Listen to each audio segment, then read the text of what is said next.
चलो चलो, कोई बात नहीं कोई बात नहीं, आप म्यूट कर दीजिए। ठीक है। विष्णु पांडे जी। जी जी।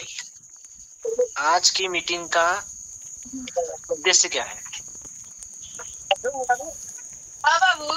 आज की मीटिंग का उद्देश्य होना चाहिए कि कल रविवार है, क्या हम अच्छे भारत का संकल्प ले सकते हैं?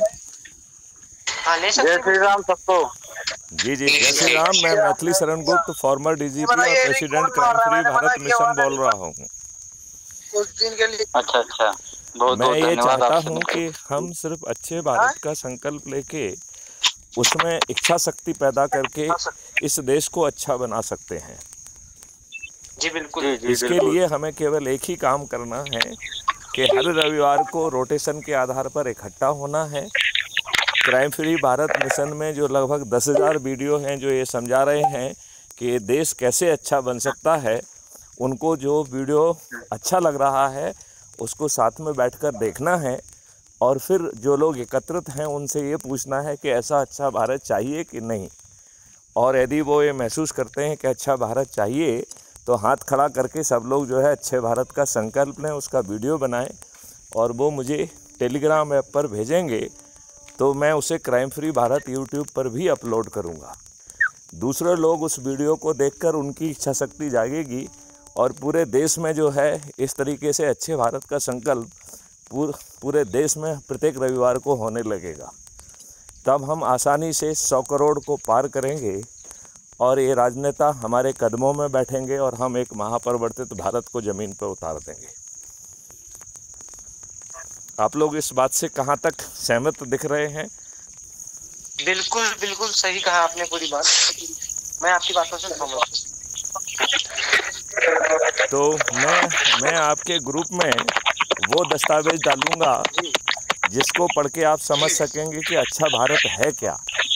आप ये भी समझ पाएंगे कि हमारे राजनेताओं ने डरे हुए अंग्रेज़ों से षड्यंत्र पूर्वक हमारे ऊपर परतंत्रता जो है ना थोपी हुई है।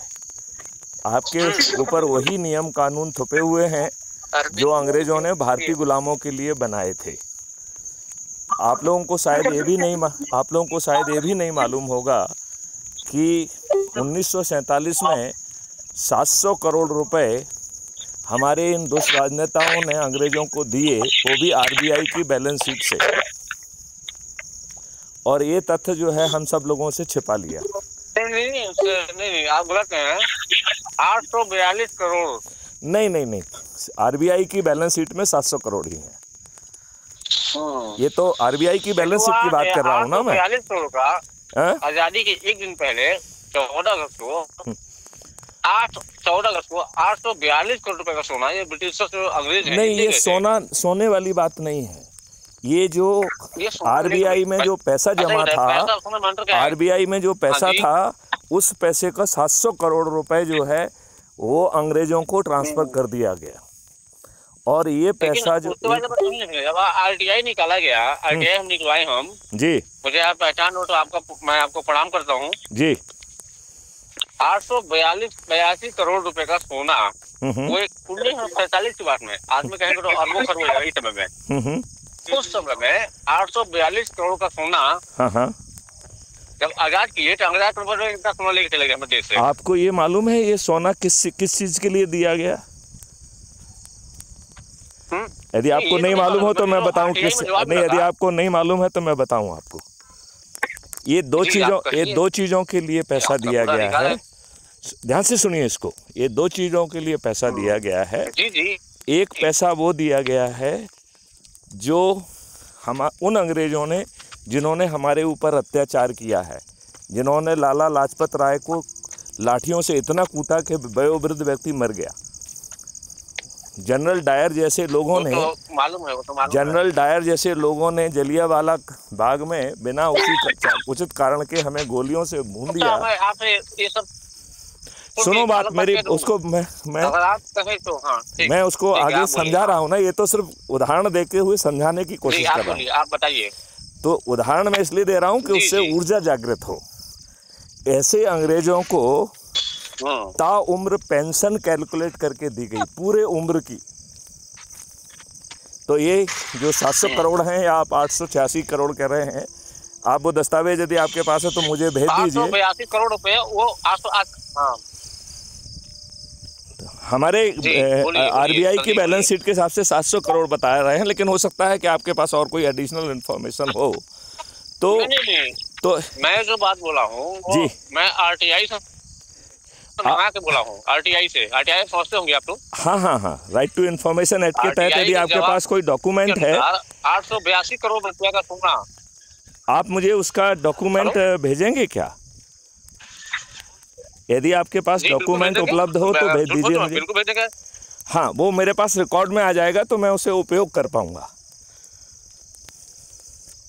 हम आपको आपके नंबर पे आप कहिए, हम 1 घंटे बाद आपको भेज देंगे। बहुत सुंदर। अच्छा, मैं एक तो उन्होंने अब अपन बात को आगे बढ़ाते हैं, वो बात खत्म हो गई। तो एक तो जो है ताउम्र पेंशन दी, और दूसरा जो पैसा दिया है वो जो भवन बनाए हैं तो आपके ही श्रम से, आपके ही पैसे से, जो राष्ट्रपति भवन, पार्लियामेंट भवन और ऐसी तमाम जितनी भी बिल्डिंग्स हैं उनकी कीमत कैलकुलेट करके वो कीमत दी गई। तो मेरा इसमें कहना ये है कि क्या ये पैसा पूजनीय जवाहरलाल नेहरू के पिताश्री का था क्या? ये बात जनता से क्यों छिपाई? जवाहरलाल नेहरू तो सारा दोगला था। नहीं, लेकिन ये बात जनता से क्यों छिपाई? जवाहरलाल नेहरू अंग्रेजों का एजेंट था, सारा दोगला। नहीं, लेकिन हम लोग भी तो अच्छे नहीं थे। ये बताइए, हमारे संविधान के अनुसार प्राइम मिनिस्टर को केवल एक ही पावर है। मेरी समझ ये कहती है कि प्राइम मिनिस्टर को हमारे संविधान ने केवल एक ही पावर दिया है, जो उसका एब्सोल्यूट पावर है कि वो रिकमेंड कर सकता है कि उसके काउंसिल ऑफ मिनिस्टर में कौन होगा। इसको छोड़ के संविधान में प्राइम मिनिस्टर का और कोई पावर ही नहीं है। वो काउंसिल ऑफ मिनिस्टर में जो चर्चा होता है, जो निर्णय लिए जाते हैं, he is just communicating them to the president. मतलब वो प्राइम मिनिस्टर के निर्णय नहीं है, वो काउंसिल ऑफ मिनिस्टर के निर्णय हैं। तो मैं आपसे ये पूछना चाहता हूँ, जवाहरलाल नेहरू ने किस शक्ति के तहत, जब हमारी सेनाएं जम्मू एंड कश्मीर में जीत रही थी, तो काउंसिल ऑफ मिनिस्टर में चर्चा करने की बजाय, अपने होम मिनिस्टर सरदार पटेल से चर्चा करने की बजाय, ये दुष्ट व्यक्ति ऑल इंडिया रेडियो संविधान की किस शक्ति के आधार पर पहुंचा है? यदि हमने उस समय इसकी भर्त्सना की होती तो इसकी हिम्मत नहीं पड़ती। हाँ, बता रहे हैं आपको। आपने कहा, जवाब सुन लीजिए। उस समय जो भारतीय जनता पार्टी जो आप आज कहते हैं, उस समय वो भारतीय जनता पार्टी ना होकर जनसंघ कहलाती थी जी। जनसंघ पार्टी, जिसका चुनाव चिन्ह बैल होता था। और ये जो आपने कहा कि किस अधिकार थे, तो कोई अधिकार नहीं था। जो कहते हैं बाहर से IAS ला के डालना, जैसे आज के समय में अग्निवीर चला, अग्निवीर कि बाहर से आप लोग बैकडोर एंट्री जो कहते हैं, बैकडोर एंट्री मंत्रालय में सलाहकार को रुपया करा दे, किसी रुपये करा दे। जैसे आज के समय हम कोरोना के टाइम में देखा कि बिल गेट्स हमारा सलाहकार है, बिल गेट्स जो अमेरिका का व्यापारी है। तो ये बैकडोर एंट्री करा के, अब ये तो साला जवाहरलाल नेहरू ही जाने कि किस, नहीं, हम जवाहरलाल नेहरू की बात नहीं कर रहे हैं। हम देश की जनता के बतौर यदि प्राइम मिनिस्टर को घेर के रखते, जैसे अभी हम कह रहे हैं कि मोदी है तो संभव है, हमें मोदी से कहना चाहिए कि नहीं, ये आपका पावर नहीं है, काउंसिल ऑफ मिनिस्टर का पावर है। आप जो भी निर्णय लेते हैं पहले काउंसिल ऑफ मिनिस्टर में चर्चा करिए, चाहे आपके ही लोग क्यों ना हो। यही बात है। देखिए, मैं वही बता रहा हूँ आपको। हाँ। देखिए, अब ये बताइए, जैसे मान लो जैसे नरेंद्र मोदी जी ने आपके ऊपर कोरोना वैक्सीन ला दी या आपके ऊपर डिमोनेटाइजेशन लादा, क्या उन्होंने काउंसिल ऑफ मिनिस्टर में चर्चा की? नहीं, वो औपचारिक एक गाइडलाइन नहीं की, वो भी औपचारिक भी नहीं किया, औपचारिक भी नहीं किया। नहीं, सुनिए, अरे पहले अनाउंसमेंट किया, बाद में चर्चा की होगी। आप मेरी बात सुनना नहीं चाहते हैं आप? हाँ, बताइए। वो कोई कानून नहीं था, वो औपचारिक गाइडलाइन जो कहते हैं, सरकार जो गाइडलाइन जारी करती है, उस गाइडलाइन के तहत उन्होंने जबरदस्ती थोपा। जो आजकल वैक्सीन कहा, कल कानून नहीं, जब उधर वो कह रहे महाराष्ट्र वाला जो क्या बोलते हैं उसको, ये नहीं, उसके गाइडलाइन के तहत हम लोग को जबरदस्ती थोपा गया, जबकि वो कानून में है ही नहीं। तो भैया हम गुलाम हैं, जो चाहता है जो चीजें थोपना चाहता है वो थोप देता है। हाँ, और बता रहे हैं गुलाम कहे हैं, तो गुलाम तो हम आज भी हैं। हाँ, मैं वही कह रहा हूँ, आज आप गुलाम हैं, गुलामों के नियम कानून थोपे हुए हैं। ये राजनेता झूठ बोल रहे हैं कि आप प्रजा राजा है, राजा नहीं है, आप गुलाम हैं। बिल्कुल बता रहे, जो मुझे पढ़ाई जाता है किताबों में कि 1947 में आजाद हुए, असल में हम लोग आजाद हुए ही नहीं है कभी। ये पावर ट्रांसफर एग्रीमेंट है, आजाद हम भारतवासी आज भी आजाद नहीं है। देखो, आजाद तो वो होता है जो अपने आप को आजाद मानता है। तो ट्रांसफर ऑफ एग्रीमेंट हो जाए गया तेल लेने के लिए। आज हमारी सरकार बनी हुई है, हम किसी एग्रीमेंट से बने हुए नहीं है। कोई भी एग्रीमेंट जो है ना भारत सरकार पे बाइंडिंग नहीं है। आपकी जो सरकार इस समय मोदी सरकार है, हाँ, मैं उसी को सपोर्ट करता हूँ। हाँ, लेकिन वो भी अमेरिका की गुलामी है एक तरह से। मैं देखता हूँ जब हरे नंबर वो जानते हो क्यों गुलाम है, मैं उसका कारण बताता हूँ। एक अंतरराष्ट्रीय अर्थव्यवस्था बनाई गई, उस अर्थव्यवस्था में डॉलर को लिंक कर दिया गया। अभी माननीय नरेंद्र मोदी ने 1 मिनट, अरे मेरी बात सुनिए ना, 38,000 करोड़ की करेंसी छापी और उसके लिए जो है उतना डॉलर का रिजर्व बनाने के लिए भारत की जनता के ऊपर ऋण थोप दिया। मतलब हमने किसी से कोई चीज नहीं खरीदी, सिर्फ ऋण इसलिए लिया क्योंकि हमने करेंसी छापी है। ये कौन सी व्यवस्था है भाई? आपको मैं एक बात बता देता हूँ जी। अब बात प्रूफ के साथ बोलूंगा जी, अलग नहीं जी। ये जो है ना करेंसी, हम लोग किसी से कर्ज लेते हैं। मान लिया आपने 100 रुपए किसी से लिया, तो आप ये सोच के कर्ज लेते हैं कि उसके पास 100 रुपए होगा तो उसने आपको दे दिया। आपने यही सोचा होगा कि आपने किसी से 100 रुपए कर्ज लिया तो उसने आपको दे दिया, उसके पास होगा पैसा पहले से। लेकिन जब आप इस मुद्रा को समझ जाएंगे ना, मुद्रा को, हमारे देश में सबसे बड़ी जो कमी है ना, सबसे बड़ी कमी है, आप भारतीय परिवार एक चैनल है, भारतीय परिवार, जिसके वो डायरेक्टर है शशांक यादव, यूट्यूब पे चैनल है भारतीय परिवार। तो आप उसमें, अब मैं डिटेल में पूरा नहीं बोल पाऊंगा क्योंकि समय आपके पास भी कम होगा, मेरे पास भी कम होगा। तो वो लोग मुद्रा नहीं छापते, आप ये सोचिए कि जो आपको डॉलर दिए जा रहे हैं, जानते हो अंतरराष्ट्रीय बैंकिंग में इनको नोट छापने का अधिकार है। तो ये आपसे मैं एक बात कहूँ, मैं आपसे बात कहूँ, आप मेरी बात सुनिए। अगर मानिए मैं आपसे कर्जा लेने आऊँ, मानिए मैंने आपसे 100 रुपए मांग रहा हूँ, तो अगर आपके पास 100 रुपए होंगे तभी तो आप मुझे दे सकेंगे ना। मैं आपका इसमें ज्ञान बढ़ाना चाहता हूँ। इन्होंने मैं उसके आगे की बात बता रहा हूँ ना, जो तुम कह रहे हो वो छोटी बात कह रहे हो, मैं उसके पीछे की बात कह रहा हूँ। अगर आपके पास 100 रुपया है तभी तो आप मुझे 100 रुपए दे पाएंगे। ये तुम कॉमन सेंस की बात कर रहे हो, मैं इसके पीछे की बात बताना चाहता हूँ आपको। जो आप कह रहे हो वो सामने की कॉमन सेंस की बात कर रहे हो, मैं इसके पीछे हो क्या रहा है बैंकिंग में वो बताना चाहता हूँ। बैंकिंग में इसके पीछे ये हो रहा है कि अमेरिकन बैंक को ये पावर दे दिया है कि जितनी मुद्रा वो छापे वो छाप सकते हैं। ये उनको बिना किसी लिंकेज के वो कितनी भी मुद्रा छाप सकते हैं। अमेरिकन बैंक जो फेडरल है, फेडरल। हाँ, तो अब आप ये बैंक जैसे हम लोग यहाँ RBI है। हाँ, तो सुनिए सर जी, मैं उस बात को समझता हूँ, मैं उसी बात को आपको समझाने की कोशिश कर रहा हूँ। सुन तो लो यार, मैं ये कहना चाहता हूँ, आप ही बोलिए। हाँ, मैं ये कह रहा हूँ कि जो 38,000 करोड़ के लिए जो डॉलर खरीदे वो अमेरिका के पास नहीं है, उसमें छापे और आपको दे दिए और आपको लोन चला गया। हाँ। मतलब आप बिना खाली पीली लोन के साथ वो ब्याज भी लेगा। मैं वही कह रहा हूँ, लोन दिया तो ब्याज भी लेगा मेरे से। मैं वही कह रहा हूँ कि बिना किसी सिक्योरिटी के नोट छाप के आपको नोट दे के उसका ब्याज ले रहा है और भारत की जनता के ऊपर कर्ज बढ़ रहा है। इस दुष्ट व्यवस्था के बारे में कोई चर्चा नहीं कर रहा है। बता रहा हूँ क्यों नहीं कर रहा है। देखिए, जैसे हम लोग के यहाँ RBI है, वैसे अमेरिका में फेडरल रिजर्व बैंक है। जैसे हम लोग का RBI समझ लिए, वहाँ का RBI का नाम है फेडरल रिजर्व बैंक। वो फेडरल रिजर्व बैंक, उसके पास 100 रुपए है नहीं, लेकिन फिर भी कोई कर्ज मांगने आएगा तो 100 रुपए दे देता है। अब वो 100 रुपए उसको ये अधिकार दे दिया है इन्होंने। सुनो मेरी बात, उसको अधिकार दे दिया है कि वो अनलिमिटेड नोट छाप सकता है। तो इसी हाँ बस यही मैं सुनना चाहता था आपसे। मैं आपसे यही सुनना चाहता कि जब उसको अधिकार मिल गया कि वो 100 रुपए है नहीं, फिर भी वो आपको 100 रुपए दे रहा है, तो यही भारत, मैंने कहा मोदी जो है जो कह रहे हैं कि अमेरिका का गुलाम है। क्यों?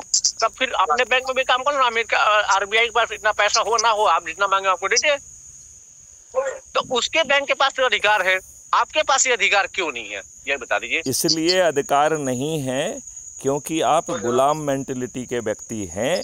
आप सोच के उचित निर्णय लेने की क्षमता नहीं रखते हैं। आप बिल्कुल सही बात। आप ये चीज नहीं, सही बात। आप ये चीज नहीं सोच पा रहे हो। ध्यान से सुनिए आप। देखिए आप ये चीज देखो, आप ये चीज नहीं सोच पा रहे हो कि हमें क्या चीज इंपोर्ट करना पड़ रही है। हम उस टेक्नोलॉजी को इंडिया में क्यों नहीं बना पा रहे हैं। हमारा देश का प्राइम मिनिस्टर कहता है मेक इंडिया के नाम पे खिलौना बनाओ। चलिए हाँ ठीक है, इसका भी जवाब सुन लीजिए आप। अमेरिका में 48% डॉक्टर इंडियन है, भारतीय है। और उसके नासा में काम कर रहे 36% वैज्ञानिक सरकारी रिकॉर्ड में है, वो इंडियन है। लेकिन सरकार क्या है, वहां पे नासा हो ज्यादा पैकेज देता है, मतलब ज्यादा तनख्वाह देता है, ज्यादा पैसा देता है। भारत सरकार कितनी नहीं है, तो भाई कोई आदमी चाहता है वो ज्यादा पैसा मिले, हम दे सकते हैं। यही तो मैं कहना चाहता हूँ। हमने इसके मॉडल बनाए हुए हैं, आपसे हम डॉक्यूमेंट शेयर करेंगे। इसलिए सुनो मेरी बात ध्यान से सुनो। वो मॉडल हम आपके पास भेजेंगे, आप उन्हें पढ़िए। मैं ये कह रहा हूँ, इस पढ़ाने की बात से बाहर निकलिए। एक छोटा सा काम करिए, हर रविवार को इकट्ठा होकर एक जगह पे, जहाँ पर भी हम हैं, एक जगह इकट्ठे हों और संकल्प लें कि हम अपने देश को अच्छा बनाएंगे। मैथिली शरण गुप्त इस संकल्प शक्ति से आपको 100 करोड़ बना देंगे। फिर ये राजनेता आपके चरणों में बैठेंगे। अभी ये आपके भगवान बने हुए हैं। ठीक है सर जी, सुन लीजिए।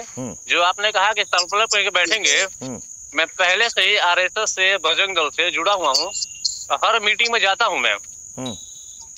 मेरा घर पडरौना कुशीनगर, जिला कुशीनगर, उत्तर प्रदेश में है जी। मैं हर समय हिंदू जन जागृति का काम करता हूँ मैं जी। मेरे मतलब मैं हर तरीके से, मैं जहाँ समोसा खाने बैठता हूँ ना, तो वहाँ भी अपनी बात रखता हूँ मैं। ऐसा समझिए, अगर मैं समोसा खाने बैठता हूँ। देखिए मेरी, आपका शुभ नाम क्या है? मेरा नाम कन्हैया दीक्षित है, मैं ब्राह्मण हूँ। तो कन्हैया दीक्षित जी, मैं आपसे ये कह रहा हूँ कि आप जो सोच रहे हैं सोचते रहिए, जो आप कार्रवाई कर रहे हैं करते रहिए। मेरी पूरी बात सुन लो। जो आप चर्चा कर रहे हैं वो करते रहिए। मैथिली शरण गुप्त की एक छोटी सी बात मान लीजिए, farmer DGP, president crime free Bharat mission की, कि हम रविवार पे अपने लोगों को एक जगह इकट्ठा करके अच्छे भारत का संकल्प लें और वीडियो बनाएं। और ये प्रक्रिया रोटेशन के आधार पर हमें दोहराना है। रोस्टर बना के हमें फिर दूसरा व्यक्ति अपनाएगा। और वो जो वीडियो आप बनाएंगे, सुनो मेरी बात, वो वीडियो आप जो बनाएंगे, हम उसे क्राइम फ्री भारत YouTube पे अपलोड करेंगे। उसको देखकर दूसरे लोगों में भी वो शक्ति जागृत होगी और हम एक ऐप के माध्यम से 100 करोड़ हो जाएंगे। और ये ऐप जो है 6 मेरिट लिस्ट बना रहा है लोगों के जोड़ने की। एक गांव के लेवल की मेरिट लिस्ट। अब मेरी बात सुन लीजिए। अरे मैं आपको रास्ता बता रहा हूँ, तो आप अपनी बात थोड़ी देर से कह लीजिए। मैं जो आपको रास्ता बता रहा हूँ वो तो सुन लीजिए ना जी। हाँ, रास्ता ये है कि ये ऐप जो है 6 मेरिट लिस्ट बना रहा है। एक गांव की मेरिट लिस्ट बना रहा है, दूसरा शहर के मोहल्ले की मेरिट लिस्ट बना रहा है, तीसरा शहर की मेरिट लिस्ट बना रहा है, चौथा जिले की मेरिट लिस्ट बना रहा है, फिर प्रांत की मेरिट लिस्ट बना रहा है, फिर देश की मेरिट लिस्ट बना रहा है। तो जो हम में से लोग, जो अधिक से अधिक लोगों को इस प्रक्रिया में संकल्प दिलाकर, शपथ दिलाकर इस ऐप के माध्यम से जोड़ेंगे, जो गांव में नंबर 1 आएगा वो गांव का सरपंच बन जाएगा। जो मोहल्ले में नंबर 1 आएगा वो पार्षद बन जाएगा। जो शहर में नंबर 1 आएगा वो मेयर बन जाएगा। जो जिले में नंबर 1 आएगा वो जिला पंचायत अध्यक्ष बनेगा। जो प्रांत में नंबर 1 आएगा वो मुख्यमंत्री, जो दूसरा और तीसरे पे आएगा वो उप मुख्यमंत्री, जो 15 से 45 के बीच में आएगा वो राज्य सरकार का मंत्री, और 70 से लेकर 402 के बीच में आएगा वो विधायक बनेगा। और जो है देश के स्तर पर जो नंबर 1 आएगा वो जो है देश का प्रधानमंत्री होगा। 2 और 3 पर आएगा वो प्रधानमंत्री होगा। जो 82 में आएगा वो केंद्रीय सरकार का मंत्री बनेगा, और 543 में आएगा वो जो है सांसद बनेगा, और ये सभी राजनीतिक पार्टियां विलोपित हो जाएंगी। जी, ना भाजपा रहेगी, ना कांग्रेस रहेगी, ना सपा रहेगी, कोई नहीं रहेगी। जो है अच्छे भारत का संकल्प नहीं ले सकता है वो विलुप्त हो जाएगा। सर जी, अब मैं अपनी बात कहूँ। हाँ कहिए। आपने 2 बात कहा। पहले तो आपने मुझे ऑफर दिया ये करेंगे तो ये होगा, ये करेंगे तो वो होगा, और दूसरी बात हमने कहा कि रविवार में मीटिंग आई है। चलो, लेकिन अब मेरी बात सुन लीजिए। हाँ। ये तो आपने 2 बात कहा। हाँ। मुझे किसी ऑफर से प्रधानमंत्री प्रधान कुछ भी नहीं बनना। मुझे मतलब है अपने काम से। अब मैं काम दिन रात करता हूँ। अब मैं आपसे बताऊँ, आपने कहा रविवार, लेकिन नहीं, मैं रविवार नहीं, मैं 7 दिन 24 घंटा हर एक जितने मेरे मित्र है सबको मैंने एकदम कट्टर हिंदू बना रखा है, कट्टर हिंदू। आप जो भी बना रहे हैं बनाते रहिए, साथ में अच्छे भारत का संकल्प लीजिए और उसका वीडियो बनाइए। वीडियो भेजना है, वीडियो बनाना है, वीडियो भेजना है। नहीं, आपने कह दिया रविवार, मैं कह हूँ रविवार क्यों? 24 घंटे हमें कह रहे हैं आप हर दिन वीडियो बनाइए और हर दिन मुझे भेजिए। हाँ, भेज देंगे बिल्कुल। अब वही तो है, आपने क्यों कह दिया रविवार? मैं कहा रविवार क्यों? मैं 7 दिन हर समय अपने काम को करता हूँ। मुझे रविवार से मतलब नहीं है। पहली बात, लेकिन जो मैं कह रहा हूँ रोस्टर बनाने के लिए, जो आपसे जो मान लो 100 लोग जुड़े हुए हैं तो दूसरे व्यक्ति को भी बुलाना है, तो वो हर दिन तो बुला नहीं सकता है, वो आप जैसा कमिटमेंट उसमें नहीं होगा। तो कम से कम वो तो रविवार को बुला ले। आप अपना काम करते रहिए। हाँ, आपकी बात सही, वो मैं करता हूँ। मैं तो आपने कहा रविवार, लेकिन मैंने कहा रविवार नहीं, मैं 7 दिन देखो 24 घंटे ये काम करता हूँ। कन्हैया जी 24 घंटे करते रहे, लेकिन बाकी लोग 24 घंटे नहीं करेंगे। तो जो बाकी लोग 24 घंटे नहीं कर रहे हैं वो रविवार को कर ले। जो 24 घंटे कर सकता है, 24 सभी प्रत्येक दिन कर सकता है, वो रोज कर दे। लेकिन उसका वीडियो बनाना है, मतलब उसे हाथ खड़ा होके कि मैं अच्छे भारत के संकल्प को दोहराता हूँ, ये वीडियो भी बनाना है। कल से आपको भेजना चालू कर दूं। मैं आपका आभारी रहूंगा। और ये वीडियो आपको टेलीग्राम ऐप पे भेजना है। यदि आप टेलीग्राम, हम भेज देंगे। टेलीग्राम ऐप का आप यूज करते हैं क्या? सर जी, बहुत सुंदर, है, बहुत सुंदर। हेलो, हाँ जी, चलो जी मैं सुन रहा हूँ। बोल रहे हैं ना, जैसे आप कस्टमर केयर कॉल सेंटर है, आप मेरी बात सुनना ही नहीं चाहते हैं। नहीं, मैं सुनना चाहता हूँ। एक्चुअली में मैं वो प्रक्रिया समझाना चाहता था, वो मैंने समझा दी है। अब आप अपनी बात कहिए, आप कितनी भी बात करिए। हाँ, तो मैं आपने 2 बात कहा। एक तो रविवार को आना, तो मैंने कहा भाई रविवार को नहीं, मैं 7 दिन सुबह से शाम तक जब सो के उठता हूँ और रात तक सोता नहीं हूँ, तब तक मेरे जितने भी अपने हैं, जो मेरे अपने रिश्तेदार, दोस्त, पहचान जो भी हो, मैं सबको पहले कट्टर हिंदू। मुसलमानों की दुकानें पर जाना मत, मुसलमानों से कोई सामान खरीदना